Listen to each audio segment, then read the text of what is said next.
Elle accompagne sans doute vos repas en ce moment. La mozzarella est un incontournable de l'été. Plus de 33 000 tonnes ont été consommées en France l'an dernier. Mais si vous pensiez déguster à chaque fois un morceau d'Italie, vous allez être surpris, car certaines ne sont même pas fabriquées là-bas. Alors, comment s'assurer de trouver la crème des mozzarella? Enquête à la loupe d'Anaïs Barthes, Hélène Massiot et Marc-Henri Maison-Haute. Elle a le don de faire voyager nos papilles pour un aller simple en Italie, la mozzarella, surnommée la perle des fromages transalpins. Moi, je la mange tout le temps, j'avoue. J'adore ça, dès que je peux, j'en mange.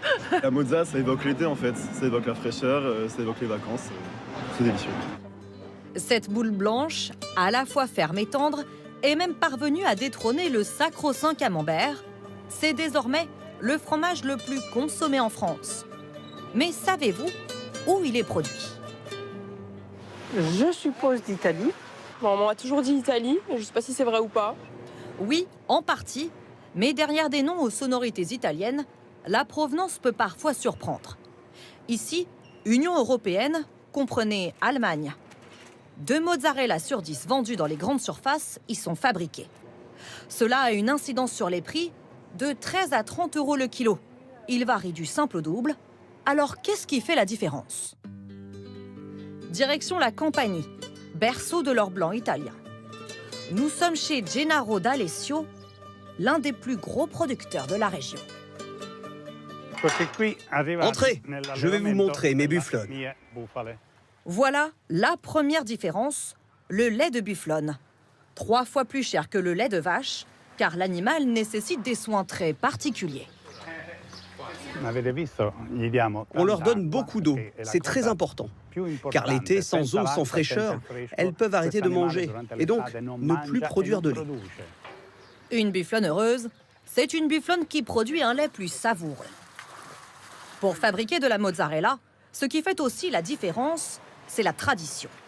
Ici, pas de machine, on se transmet les gestes depuis 5 générations. Et il faut avoir un sacré coup de main. C'est la phase finale, la mozzatura. C'est le fait de sectionner. C'est ce qui donne son nom à la mozzarella. Et c'est ce travail d'enrobage où les couches se superposent les unes sur les autres qui rend si caractéristique la mozzarella artisanale. C'est pourquoi elle obtient l'appellation très protégée de mozzarella di bufala campana. À peine produite, elle est expédiée dans la journée depuis l'aéroport de Naples. Cette palette va partir en France, direction Paris. La mozzarella, c'est un produit très délicat. Il faut donc en prendre soin. Là, on met de la glace dessus pour la garder à la bonne température et on la protège avec une couverture thermique pour ne pas perdre le froid. C'est tout ce savoir-faire qui distingue la mozzarella artisanale de l'industrielle. Qu'en est-il du goût? Retour à Paris dans ce restaurant napolitain. Nous avons voulu savoir à quoi on reconnaît une bonne mozzarella. Dans l'assiette jaune, une mozzarella basique au lait de vache, 1,35 €. Dans la verte, une industrielle au lait de bufflonne, 2,43 €. Dans la bleue, une artisanale, à 4 €. D'un coup de fourchette, le chef Petrone identifie tout de suite les mozzarellas industrielles. Là, elle est compacte, mais c'est sec, il n'y a pas du lait, en fait. Et là, c'est pas compact, c'est tout. Il y a un peu de liquide, hein, faut voir. Ah, c'est pas bon. Quant au goût, c'est comme du lait poudre. Lui se fournit uniquement auprès de producteurs italiens, et voilà pourquoi.